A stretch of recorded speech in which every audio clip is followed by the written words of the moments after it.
Análisis del crátilo por Smith Lorena Díaz García.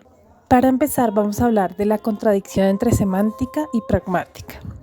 En el crátilo encontramos una contradicción entre la semántica de los nombres, es decir, el significado de los signos lingüísticos, y la pragmática de estos, es decir, el significado que adquieren en relación con el contexto.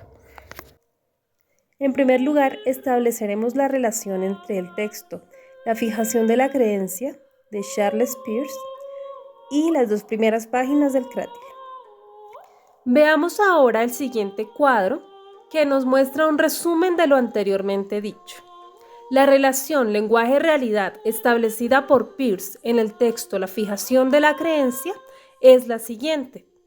Primero, no podemos pensar sin signo. Segundo, hay un proceso mediante el cual a un objeto o representante se le atribuye un objeto o interpretante. Y tercero y último, la relación entre lenguaje y realidad es meramente lingüística.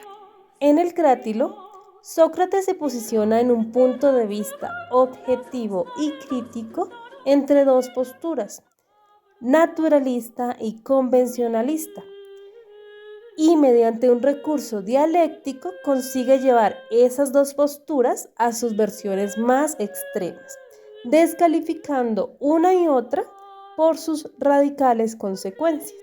Ahora bien, la relación lenguaje-realidad es entendida por estas dos posturas de la siguiente manera. El naturalismo afirma una conexión íntima y necesaria entre el lenguaje y la realidad. El lenguaje opera por mímesis o por imitación de la realidad. Reproduce su esencia en virtud de una conexión directa entre componentes lingüísticos y elementos ontológicos. El convencionalismo, por su parte, niega la conexión directa entre el lenguaje y la realidad.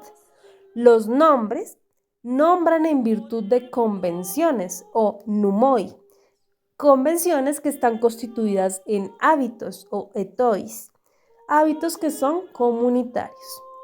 La segunda parte de este análisis la vamos a hacer desde John Austin y su teoría de los actos de habla. El análisis de las dos primeras páginas del diálogo filosófico Crátilo de Platón desde la perspectiva de los actos de habla propuestos por John Austin, nos permite examinar las intenciones comunicativas de los personajes y cómo se desarrolla la interacción verbal, con el análisis del crátilo como un macroacto de habla, en el que encontramos los tres tipos de actos de habla de los que hablaba John Austin. Actos locutivos, ilocutivos y perlocutivos. En primer lugar, asertivos o expositivos. Un ejemplo de ello es cuando Hermógenes explica a Sócrates la discusión que estaba teniendo con Crátilo. Directivos, cuando Hermógenes pide a Sócrates que le dé su opinión acerca de la propiedad de los nombres. Le está haciendo una petición. Compromisivos, Sócrates se compromete a unir sus esfuerzos para dar respuesta a la interrogante acerca de los nombres.